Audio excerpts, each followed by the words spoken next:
We are live. Well, I've been fucking around with the lighting and shit, and I don't know. I don't like this lighting. Way too many shadows. Shadows! So, nobody in here yet, but we're going to be talking some MMA, some probably more MMA. I kind of want to move that light. It's bothering me. All right. Hold on. Sorry, guys. I never claimed to be professional.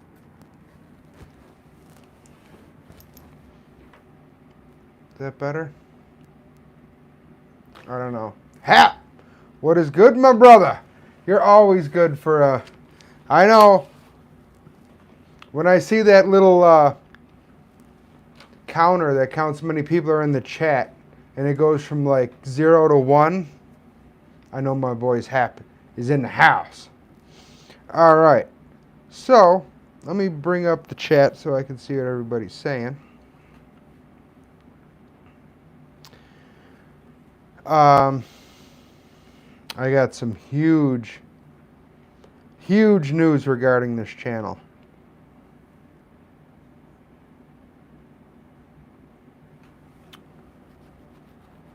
Huge. I'll tell you in just 1 second. I just want to pull up the live chat here.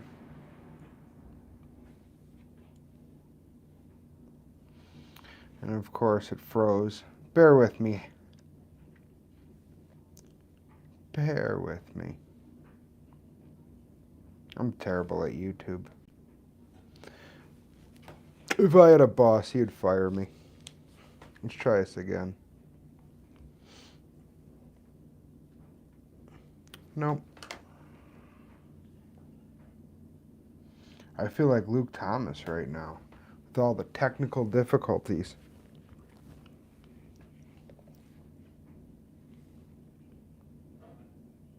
All right. Opinions on people crying about UFC 300 when it's one of the best cards in UFC history. Those people are what is known as casuals. Because you're a fucking... If you're bitching because you have... Let me see here. If you're bitching because you got to sit down and watch... Where should we start?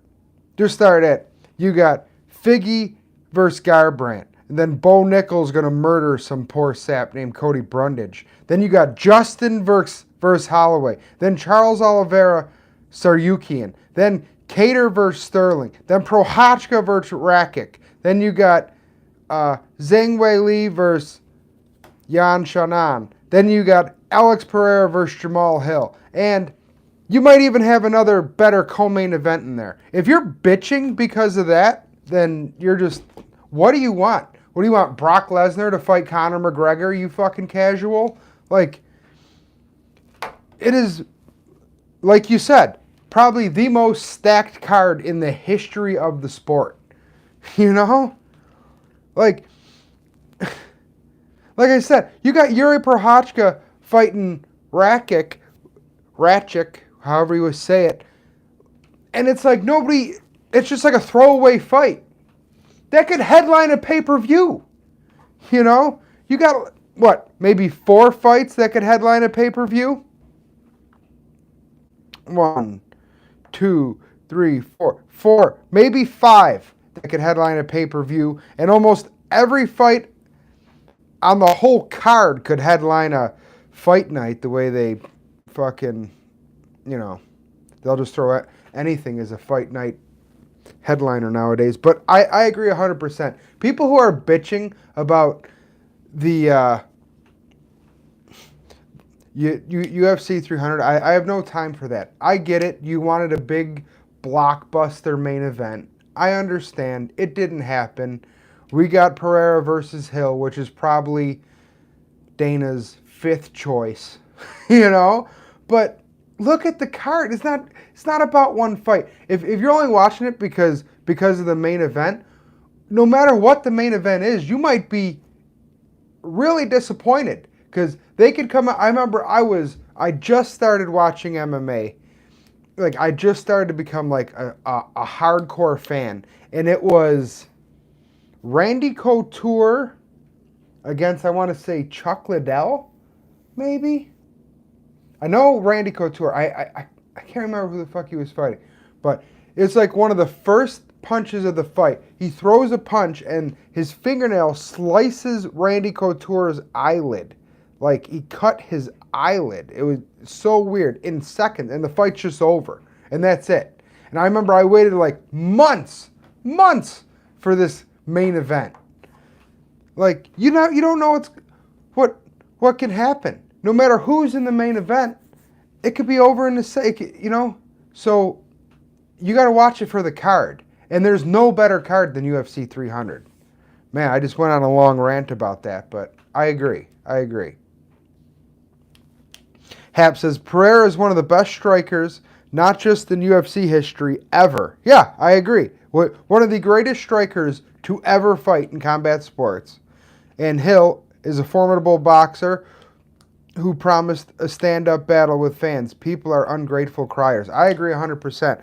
Hill versus Pereira. Granted, Hill might be coming in a little injured or whatever, but still, you don't know. It's going to be a striking battle. I don't believe Hill has ever shot a takedown ever in the UFC. So he'd probably be smart to try some in this fight, but you're probably going to get to watch Pereira send Hill to the land of wind and ghosts. It'll be great. They want Conor McGregor versus Godzilla. I agree 100%. I got no time for that.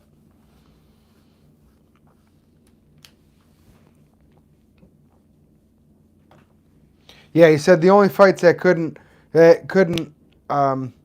headline a fight night are Nickel versus Andrade, and don't put it past them. They could put Andrade as a fight night headliner. They'll put anything as a fight night headliner. They don't give a shit. But no, I agree 100%. Well, what's your opinion on Volkanovski?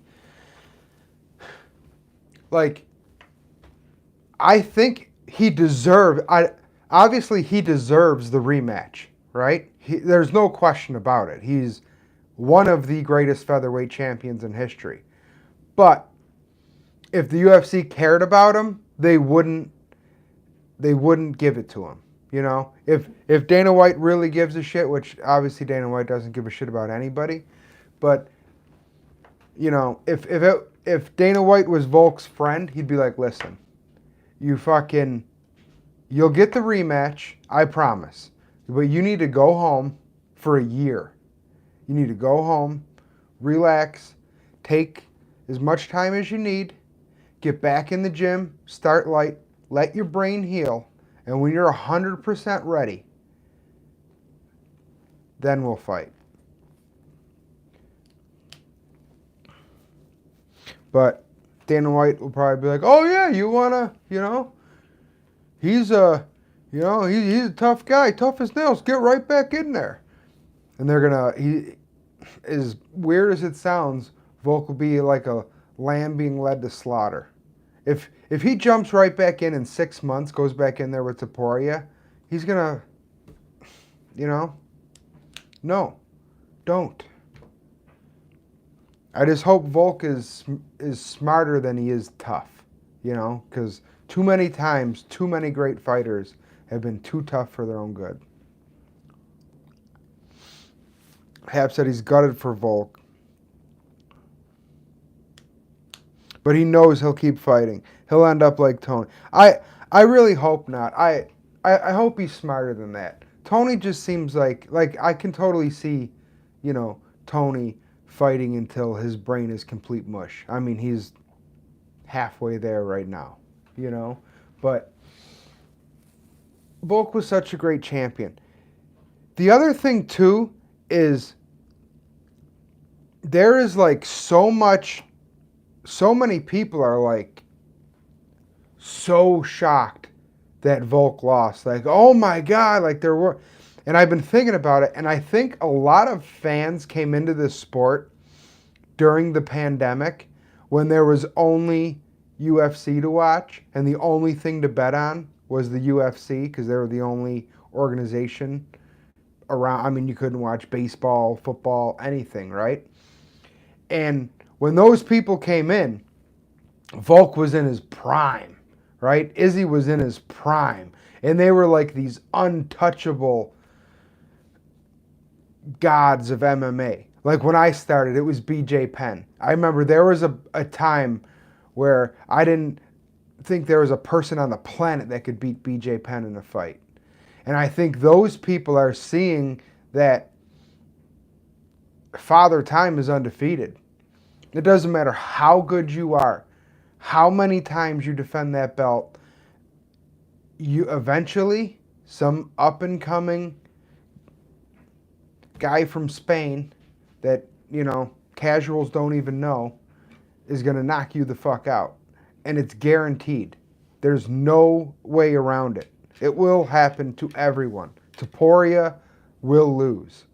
Like whoever your favorite fighter is, sooner or later, he's going to lose. And I think that was like that generation of fans is coming to grips with that right now. Their MMA god and Volkanovski just got flatlined.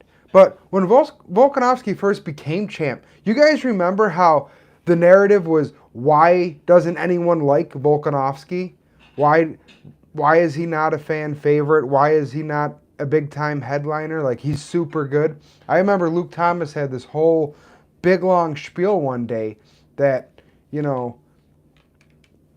is Volkanovski finally going to get the love he deserves? And then he finally does. He finally becomes a fan favorite. He dresses up like an old man, and, it's like his time to let his personality shine, and he gets fucking flatlined.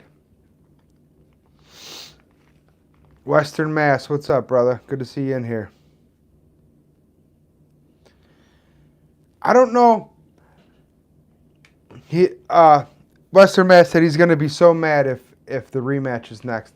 I won't be mad. I'll be disappointed, because as much as I don't think Volkanovski will ever be the champion again, I'll just be disappointed because I'll know that there's such a good chance of him not only losing, but getting knocked the fuck out. He might lose to Topuria again if he takes a year and a half, 2 years off and lets his brain completely heal, but I think it'll be a much better fight.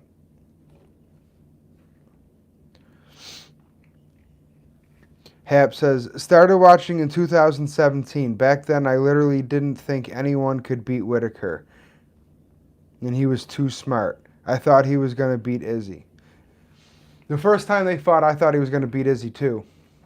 And the second time they fought, I was really hoping he was going to beat Izzy. But yeah, it's like, and I still get caught up in that too, where you see these super dominant champions and you're like, who out there at whatever the weight class may be, who's ever going to beat this guy? It's like Nurmagomedov right now. Like, who could ever beat Khabib? Who has what it takes? Like right now, he did the smart thing and he retired on top, which is really hard to do. I mean, then again, if you live in Dagestan and $35,000 American a year makes you upper middle class and you're making a couple mil, the dude's got enough money to live for his great grandkids will be set. But so financially he could retire on top like that, which you don't see very often. And just competitively, I'm sure it's not easy knowing that you could beat someone, or at least, believing that you can, and seeing that person be champion of the world. You know what I mean? I'm sure it's really hard for these guys. I mean, it's hard for these guys to hang it up after they've been knocked out 4 times, let alone walking off when you are the baddest man on the planet, you know?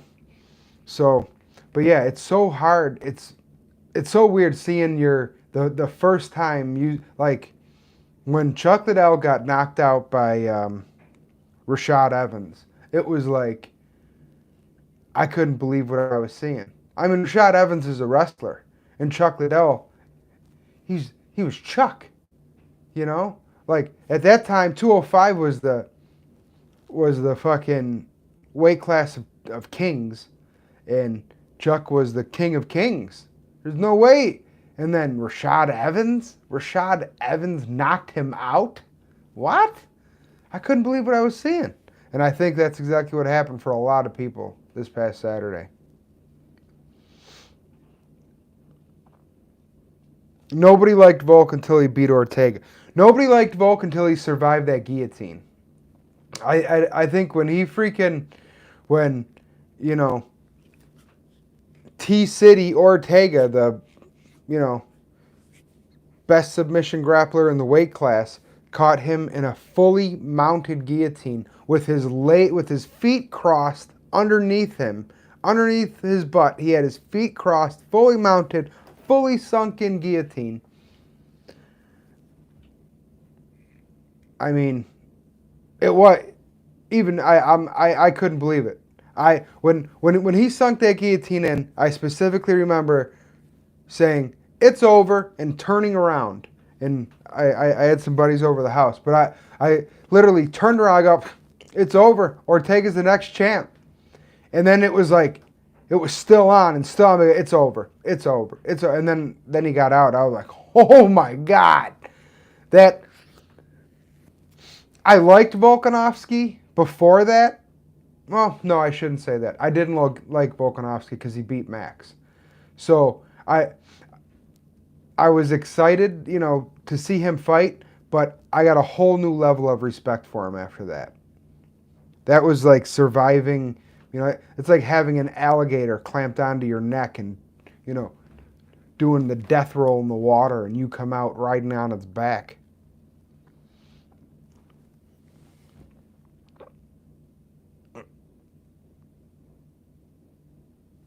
He said Volk made me a fan for life after that choke escape. For sure, dude. That was some. And then people don't even realize Ortega had like a fully sunk in triangle after that. They were slippery and bloody, and you know, it wasn't like he didn't have it very long, but he had it locked in. I mean, he had his foot on his shin the whole nine. Or his hand on his shin, I mean. And he escaped that. And then, it's got to be so demoralizing. Imagine being Ortega, and here you are, an underdog, nonetheless, and you have your second best submission, a close second, fully mounted, fully locked in. I mean, Ortega would have, if you would have told him before the fight, listen, we're going to give you a shot. You're going to be fully mounted, feet crossed, with a guillotine locked in from mount. He would be like, all right, I'm going to be the champ. There's nobody in the world at 155 pounds that could escape that. And I think if you put Ortega and Volk in that exact same position, 8 times out of 10, Volk either taps or goes to sleep.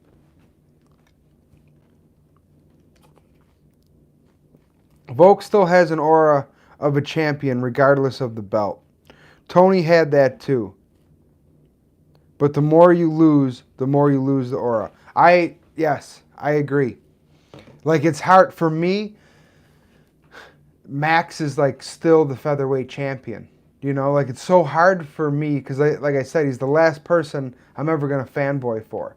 So for me, it's like he's still, and especially with the controversial loss to Volk, you know, I bet you right now, Max is like, fuck, I wish I didn't take that fight with Justin. Like, I think Max is a really bad matchup for for Topuria. Topuria is a good boxer, but he has a low stance, and Max is crafty with those knees, and he's a great boxer. I think Max could outbox Topuria. I do. I think he could slip the punches enough where he doesn't land a hard shot, and I think Max is a worse matchup for Topuria than Volk was. But Max after Justin, I think Max is going to be a different person after this fight. I think they're both going to be different fighters after this fight. I think it's going to look like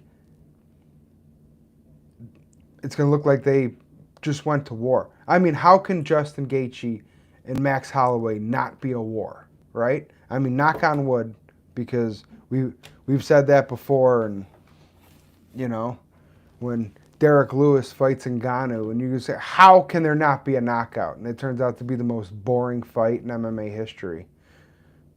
I don't think that can happen with these guys. Hap said, Volk should retire before we view him as Tony. You can't retire now, though. I think he should take 2 years off, come back at 37 years old with a brain that's as healthy as it could be, and give it one more shot against whoever the fuck the champ is. But I think he should take the next year and a half, 2 years off, you know? Western Mass. To be honest, I want to see O'Malley move up to fight Topuria next. I give O'Malley fair odds in that fight. Yeah, because of his striking style, which is really similar to Max. You know? They're like that long... I mean, I shouldn't say it's similar. They're different. But in my opinion, Topuria is a very beatable champ. Like, he hits like a Mack truck, but he has like a really low boxing stance, you know? And I think guys who are crafty with knees and kicks can really take advantage of it, you know? Volk and Topuria, it was a bad matchup for Volk, you know? I think he viewed Topuria like Yair. Like, all right, this dude's an up-and-coming fighter. He's good, but I got this. He's not on my level. And he found out that if Topuria lands clean, there's not too many people alive who can survive it. So, I'm going to be changing the name of the channel. I don't think it'll affect, you guys are already subscribed or whatever, but there's already somebody named, like with the name Spartacus, and they have like 2,000 followers, and they're in the same genre. Like they talk about MMA. I don't know if they break down fights and shit, but he's got like a Spartan helmet as his logo. But I'm working with my buddy, and he actually has like a video editing company and stuff. So I'm gonna be like putting out more videos that are like well edited and shit like that, and I'm gonna come up with a logo and all that stuff. And he was actually going to surprise me today and make an intro for my page and a logo and shit. And while he was doing it, he seen that other Spartacus Sports, Spartacus Fights, or whatever it was. And he's the one who told me, like, yo, you should probably change your name just so it's something. If you guys got any good ideas in the next 2 days, let me know. I don't know. I don't know what I'm going to call it. My wife said I should call my page the MMA Jackal and have a jackalope as my symbol. It's kind of like an inside joke with us. But I was thinking like a jackalope with the fucking GSP headband, the Japanese headband, and like wearing some MMA gloves. That'd be funny. I don't know. But yeah, so I'm brainstorming on that kind of shit. Anyway, Hap said, I don't think Topuria is a beatable champ at all.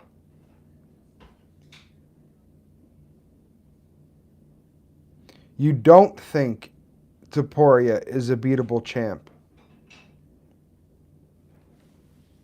He is Peter Yan that hits harder.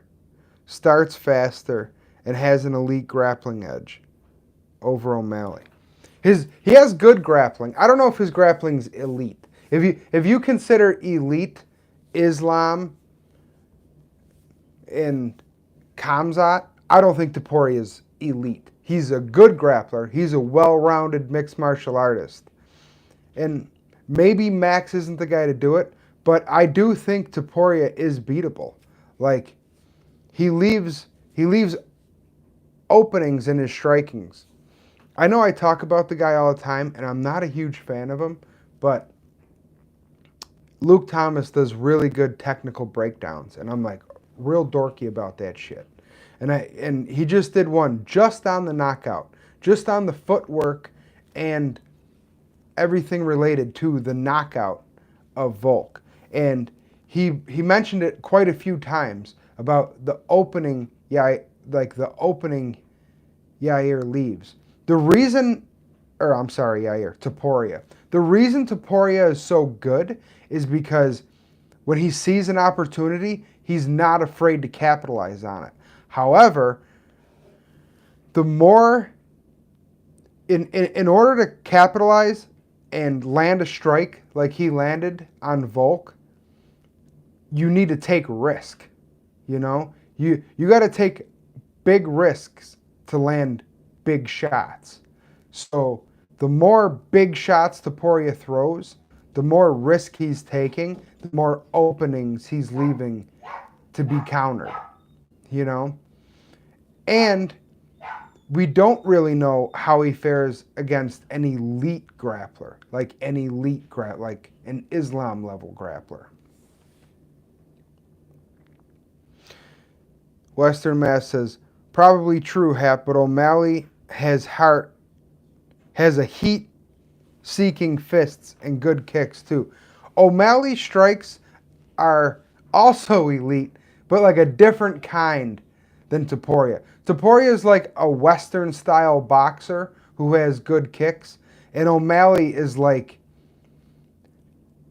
I don't know how to explain it. He's like an MMA striker. You know, his strike, like, you can tell O'Malley came up doing MMA. Same as Topuria, you know. It's not like Topuria.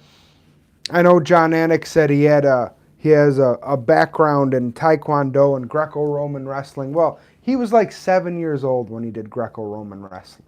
You know, he's not a Greco-Roman wrestler who fell in love with his power. He's trained MMA since he was 15 years old, which has only been 12 years, you know. But for the past 12 years, he's done nothing but train MMA. This is Topuria I'm talking about. So when you start doing something when you're 15, your body's still developing. So your body adapts to what you're forcing it to do. And if you're forcing it to strike and grapple, you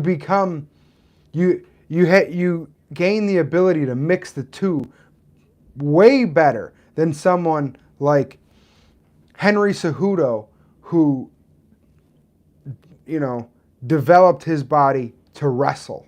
There's like a different, like, no one will ever be able to wrestle better, like straight wrestle better than someone like Henry Cejudo, who's an Olympic gold medalist, you know. But if they mix it up, like Merab did, you know, Merab isn't out there trying to freestyle wrestle Henry. My point is, I think because O'Malley also came up striking in MMA, and he's elite at it, and he's done it since he was a kid, you know, he could find that opening against Topuria and still have, you know, if Topuria wants to shoot a takedown and mix it up, he's fine there too. You know what I'm saying? I do think Topuria is a beatable champ. Anyone is beatable. But I think there's guys that could challenge him sooner than later. Then again, Topuria might be the champ for the next 3-4 years, you know? Hab said, who would you pick to beat Topuria, not think they have a chance, but actually pick. I wouldn't pick anyone right now. Oh, anyone at featherweight. Yeah, right now, like who would I bet on against Topuria other than Volkanovski?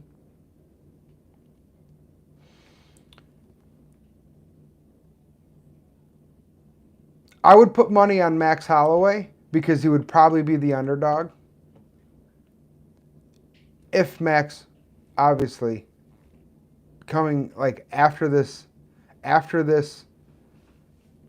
Justin fight, he's probably not going to be the same Max. But right now, coming off that loss to Volk, yeah, I don't know. Would I pick Max? That'd be tough. That'd be tough. But just because right now we're not picking somebody doesn't mean he's unbeatable. You know, he definitely leaves openings. Like I didn't think Volk was unbeatable.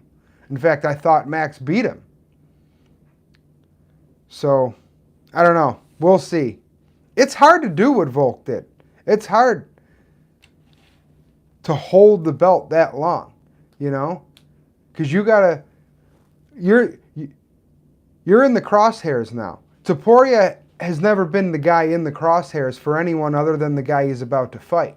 You know, now the whole division is watching him. The whole division is studying his tape. The whole division is thinking about him. So, we'll see, you know. I mean, I really did start to like Volk with the whole embracing the old man thing. And, you know, he just seemed like such a good guy. So maybe I'm just being biased and I'm not giving Topuria the credit he deserves, you know.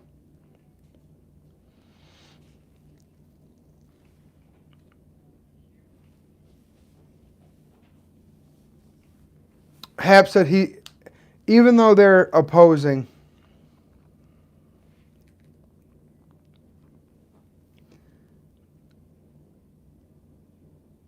oh, Western Mass said, I'm not even fucking with you. I might even pick O'Malley to beat Topuria. A lot of people might pick O'Malley to beat Topuria.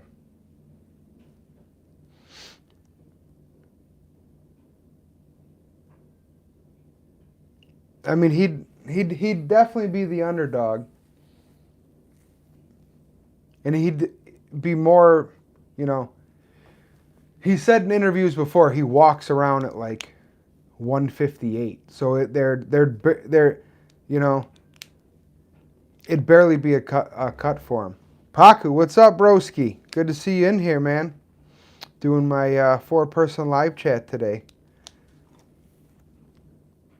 I just wanted to come on and get my face out there. Like I said, I'm going to be changing the name of my channel soon. So, but you guys will still be subscribed and shit, so it shouldn't matter. Hanging with the boys. You guys excited at all for this Bellator versus PFL? There's some good fights on that card, huh? Let me pull it up real quick.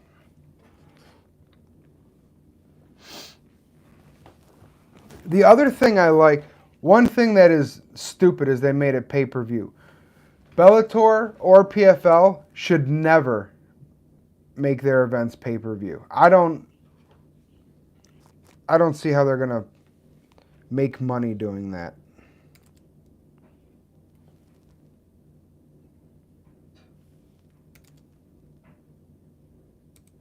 Like you have to be, you'd have to like want to support the organization to go out of your way to pay for this, especially nowadays where how everyone just streams shit for free. Ryan Bader, Johnny Eblen versus Impa Kasanganay. Johnny Eblen's a man. I'd like to see him in the UFC. Then we got Gabriel Braga versus Patricio Pitbull, not Patricky. Then Ray Cooper III against Jason Jackson. Where's my boy? Thiago Alves versus Yoel Romero. That's going to be a good fight. Sign me up for that one. Hopefully. You never know with Yoel fights. You know, sometimes they're fucking bangers, and then other times he just runs around like an idiot. Aaron Pico versus Henry Corrales.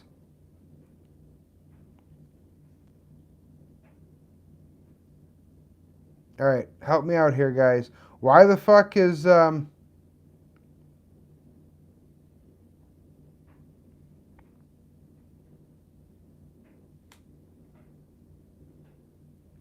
why isn't Patchy Mix on this card? Is he hurt?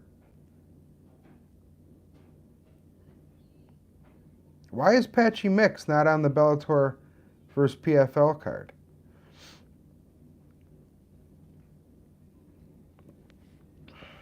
Hap said, I see O'Malley circling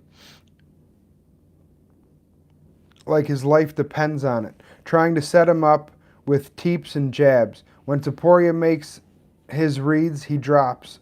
O'Malley? Oh, when Topuria makes his reads, he drops O'Malley and grounds and pound and does him in with ground and pound. I could see that. I could also see O'Malley landing a fucking devastating roundhouse kick right to Topuria's head. I mean, Topuria has like a low boxing stance. He stands like a traditional Western boxer, but he has like a low stance, like he wants to shoot. You know, I could see O'Malley teeping him up the middle to the body a couple times, showing him like he's gonna teep, and then bam, right upside the head.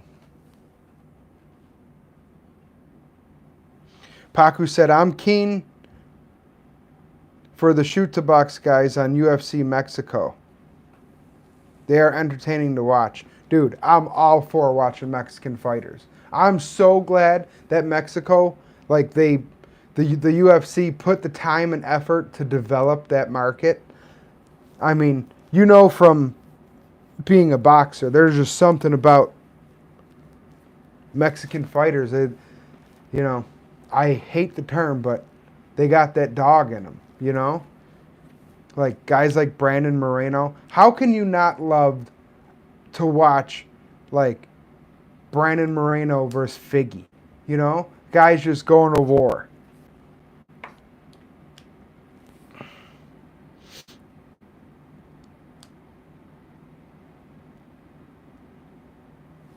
Western Mass said, O'Malley got that pullback counter. He's got that pullback counter like nobody's business.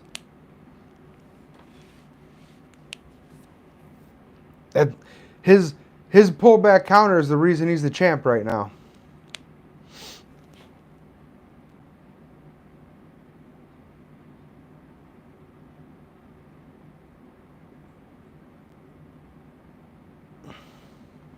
Hap said, everyone expects the pullback counter from O'Malley now.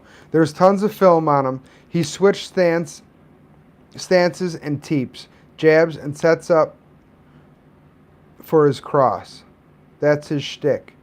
That is his shtick, but when you're elite, your shtick works no matter what. Like Khabib can go into the fight and tell you, listen, I'm going to throw some strikes just because I have to. We're starting on the feet. Then I'm going to reach down, I'm going to grab a single, I'm going to run the pipe, I'm going to take you down, then I'm going to do that in my gym, we call it the Khabib. I'm going to triangle your legs, I'm going to pull your hips away from the fence, and I'm going to beat your fucking face in until you're done. He could literally tell you that everyone knows that's what he's going to do. There's no question. He's going to grab a single, run the pipe, take you down, and pass your guard, and strangle you or beat you unconscious. Yet, he does it. You know?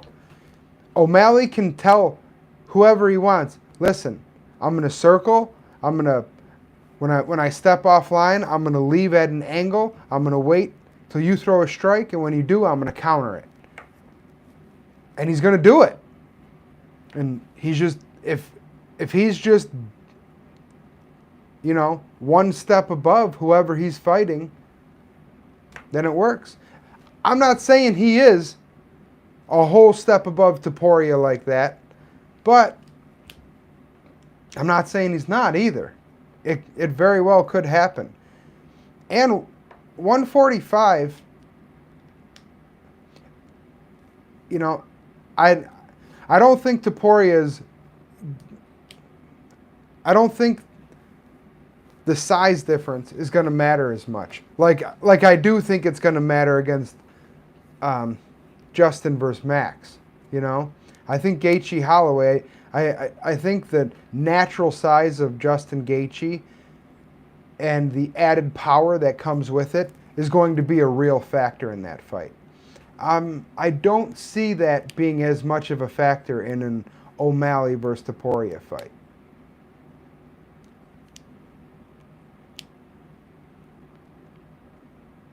Hab said, only thing I feel from O'Malley is the knee. Like the one he landed on Jan in the third round. Because of the way Ilya covers up. Yeah, and just the way Ilya stands. I mean, he stands so low that when he throws his overhand right, his head,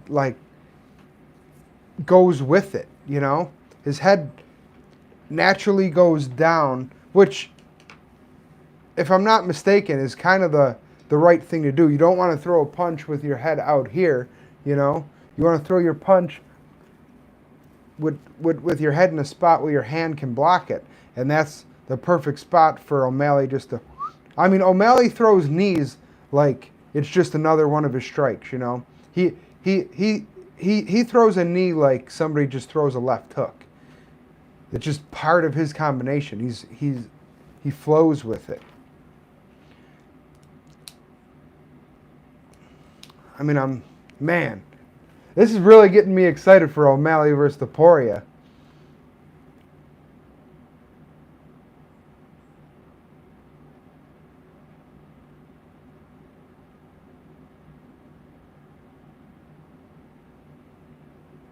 Yeah, I don't know.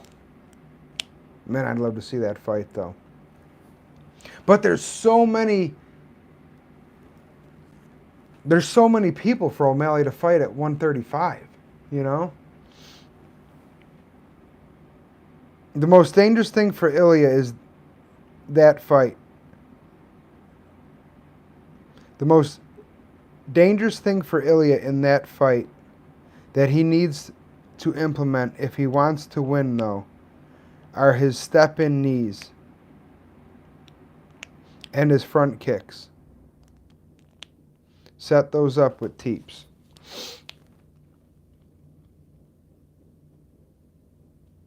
Paku said, O'Malley, overrated as hell. Umar, Merab, Sandhagen beat him fairly easily. In the beginning of the year, I picked Umar to be the next, not the next champ. I picked Umar to be the champ at year end.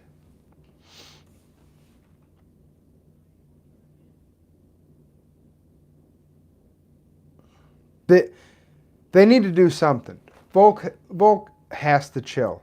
Even if he wants to fight, his coach needs to step in and be like, listen, bro, I know you want to fight.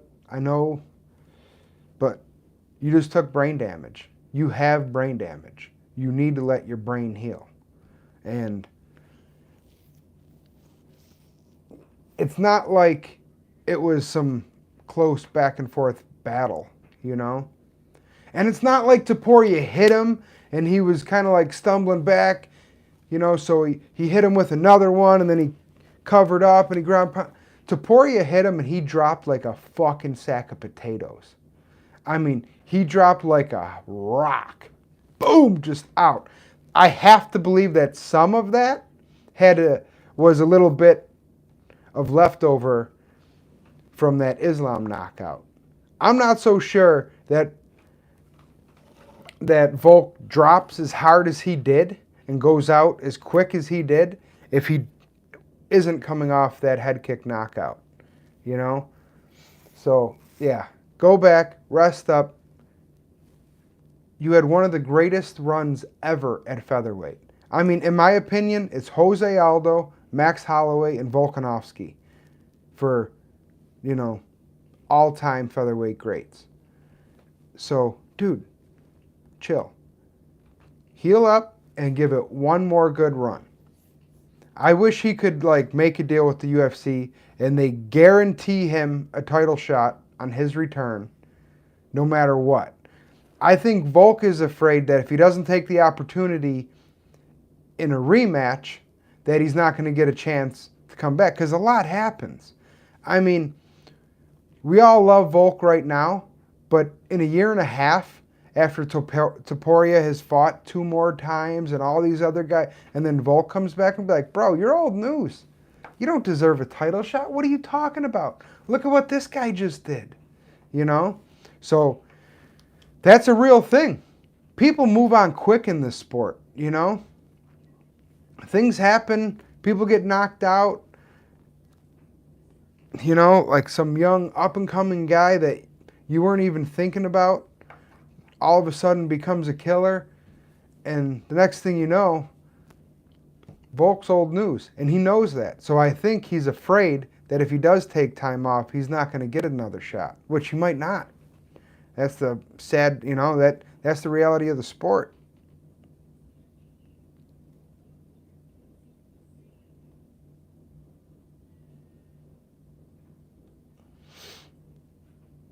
They have to make O'Malley versus Topuria. Let Volk chill. I already read that. Paku said, I can even see Cheeto chipping away at his legs and getting a late finish. I said this earlier. I don't even think you were in the chat yet, but to me, Topuria seems beatable. He doesn't seem unbeatable. Again, I also thought Volk was pretty beatable when he became champ, Western Mass said, fuck all those bantamweight scrubs. They can chill. Ilya needs a good challenger.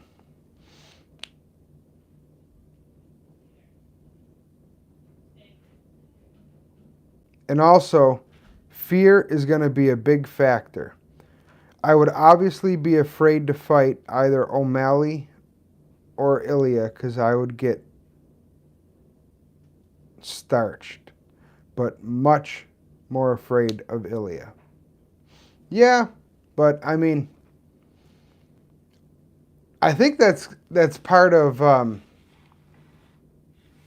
O'Malley's greatness, if you want to call it that, is that he's very unassuming. He looks like that pot smoking 150-pound purple belt at open mat who you're not afraid of at all. You're like, all right. You're all worried about that freaking wrestler with the cauliflower ear, and you're at open mat, and you're like, who am I gonna pick? You're looking around, and you see that dork who has a desk job and tie-dye hair. You're like, all right, yeah, I'll go with that guy. It'll be easy. And the next thing you know, you're fucking staring up at the sky because you just got choked unconscious. But in O'Malley's case, you're staring up at the sky because you just got knocked the fuck out.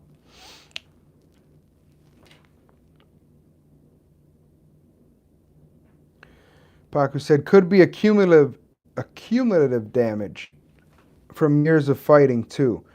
Even in his wins, he eats a lot of shots. 100%. That's why I'm so worried for Max.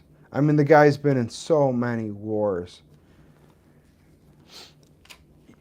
You only get so many concussions, No matter who you are, you can only take so much brain damage.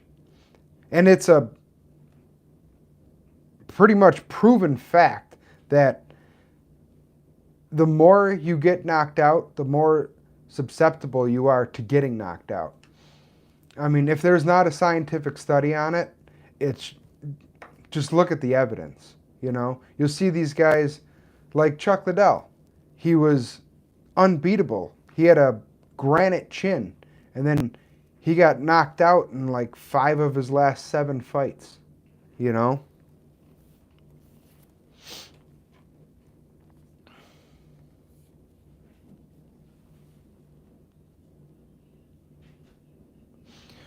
I want to see the fight, though. I can't even lie. Topuria versus O'Malley is a banger. Merab will be getting robbed, though. Sad. Merab's always getting robbed. I think, I don't know. There's a lot of matchups at bantamweight I want to see for O'Malley, too. You know? Like Sandhagen. Then again, Cheeto might beat O'Malley. We're talking like he's not about to fight somebody who's already beat him once. He can say whatever he wants.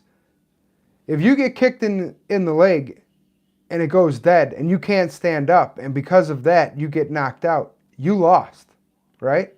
He lost to Cheeto. So who's to say he won't lose again?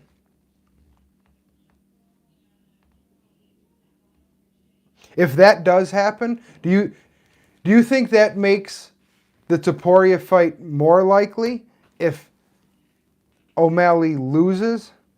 Probably less likely, right? He would have to move up and take like a prove it fight first. Yeah. Yeah, it would probably make it less likely. He would have to move up to 145 and take a prove it fight. Which, in that case, I think he would probably stay at bantamweight and just, try to get his title back.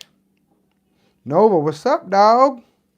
What's happening with you? We're just talking some MMA, some UFC, and whatnot. Western Mass says Merab's going to have to fight Sandhagen for that shot.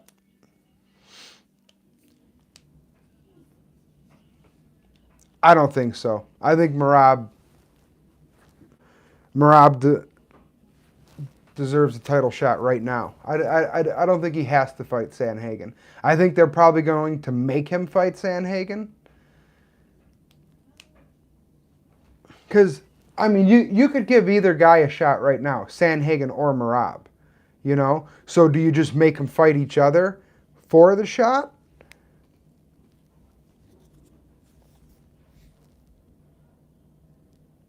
Hap said, Merab Sandhagen is such a 50-50 fight. I genuinely don't know who wins. Corey is leagues better at striking. Merab leagues better at cardio. Both elite. Yeah. That is such a good one. Sandhagen is like we were talking before. He's like a true mixed martial artist, like a student of the game. I really like him. He's a dork. I really appreciate that about him. He is an elite striker. I think I give that fight to Merab. I think, like you just said, Corey's an elite striker. Merab's an elite grappler, right? Those two cancel each other out. And then you have the X Factor. The X Factor in the cardio, right? Merab, if he's not on EPO, then, like I said before, they need to study. He needs to donate his lungs to science because those things are fucking inhuman. His cardio is like inhuman. I always get these two mixed up. I think if you're anaerobic, when you're doing something anaerobic, you're like sprinting, or grappling. And he can do shit in an anaerobic state and still have a conversation, He's grappling with a gold medal winning champion in wrestling. And he's talking to fucking Zuckerberg. Like, what? What are you doing? That's like riding a bike uphill smoking a cigarette. Like, how do you fucking do that? Maybe it's drugs. Nova said, how shifty is that Leon to be offered 3 fights, and not one of those fights, I can't remember the guy's name. What's everyone's opinion? How shifty is it that Leon to be offered 3 fights and not one of those fights is, I don't know, I'm not sure who you're talking about. Are you talking about, now I can't think of his name. Belal Muhammad? Leon is a savage. There's no doubt about it. Headshot dead, baby.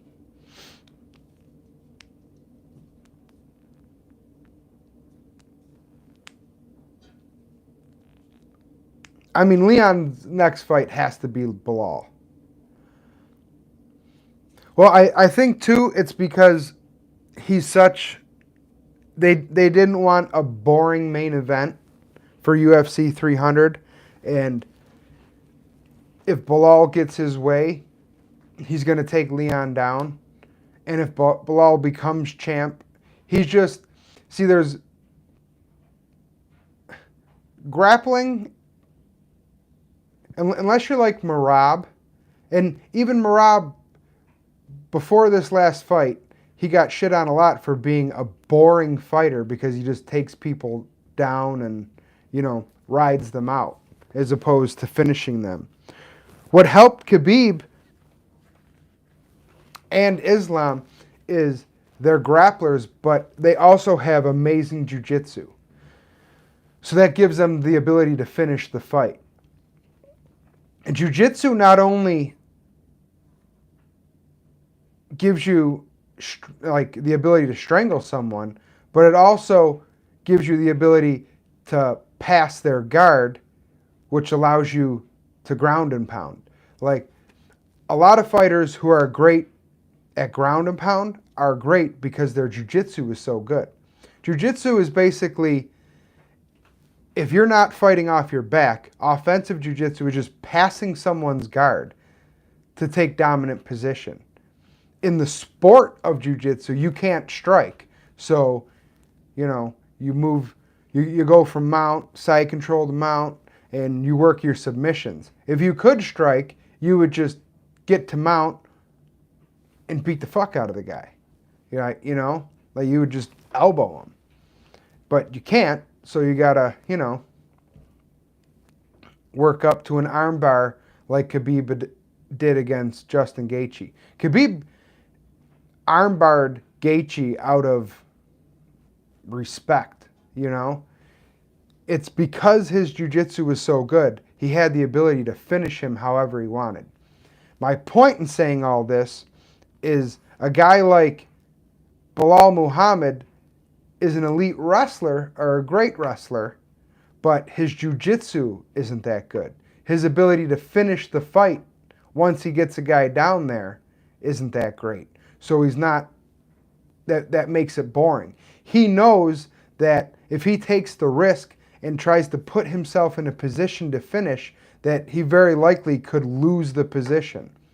So he doesn't take that risk.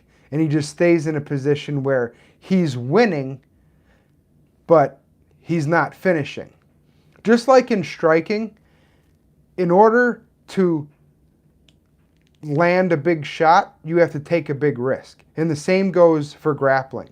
In order to finish the fight, you have to take a risk to get to that good position. And that's when you get swept. That's when the guy escapes, When you're trying to go from side control to mount, that's when the guy, he's going to use that opportunity to scramble. So you just stay in side control, AJ just went live. All right, I only got 2 people in here anyway. We'll hop on AJ's chat.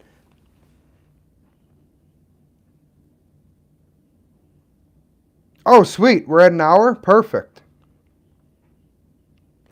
All right. Maybe I'll go live after AJ and try to steal some of his subs. But I appreciate you guys coming in, man. Yeah, maybe we'll chat after. If not, I'll see you in AJ's live chat. And have a good night. I appreciate the support. All right, have a good one, boys. Go Bills.